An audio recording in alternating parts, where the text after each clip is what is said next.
নমস্কার বন্ধুরা, আপনারা কেমন আছেন? আশা করছি ভালো আছেন। আমাদের চ্যানেলে যদি আপনি প্রথম বা নতুন হয়ে থাকেন তাহলে অবশ্যই চ্যানেলটি সাবস্ক্রাইব করে দিন এবং ভিডিও ভালো লাগলে অবশ্যই লাইক, কমেন্ট এবং শেয়ার করবেন।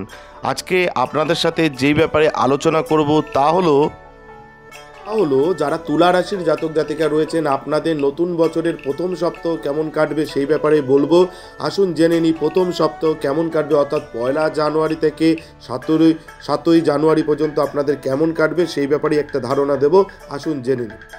চন্দ্র রাশি থেকে কেতু আপনার দ্বাদশভাবে স্থাপিত হওয়ার ফলে আপনি এই সপ্তাহে আরও বেশি আবেগপ্রবণ মেজাজে থাকবেন, যার কারণে আপনি অন্যদের সাথে খোলামেলা কথা বলতে বা যোগাযোগ করতে কিছুটা দ্বিধাবোধ করতে পারেন।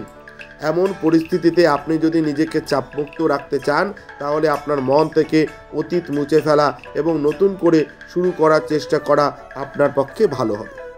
আপনাকে বুঝতে হবে যে আপনি যদি আপনার সৃজনশীল প্রতিভাকে সঠিকভাবে ব্যবহার করেন তবে এটি খুবই উপকারী প্রমাণিত হবে এবং একই সাহায্যে আপনি আপনার আর্থিক অবস্থার উন্নতি করতে সক্ষম হবেন যারা তুলা রাশির জাতক জাতিকা রয়েছেন, যার কারণে আপনি আগামী সময়ে ভালো সুবিধা পেতে সক্ষম হবেন। এই সপ্তাহে আপনার পরিবারের একটি উৎসবমুখর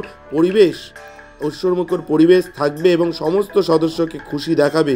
পরিবারের মানুষের সুখ দেখে আপনার মুখে হাসি ফুটবে এবং আপনি পারিবারিক সুখ অর্জনে সফল হবেন যারা তুলা রাশি জাতক জাতিকা রয়েছে।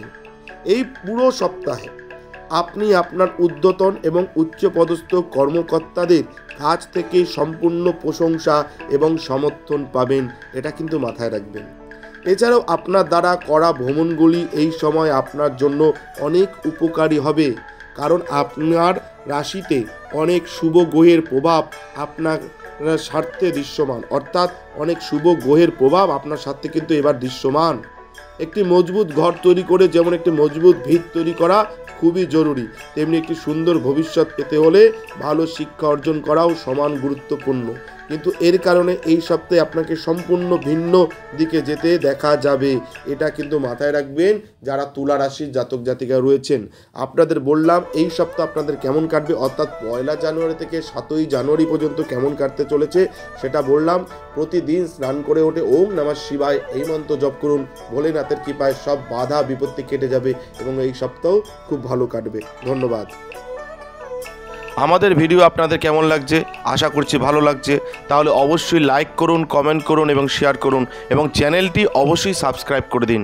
ভালো থাকবেন, সুস্থ থাকবেন, ধন্যবাদ।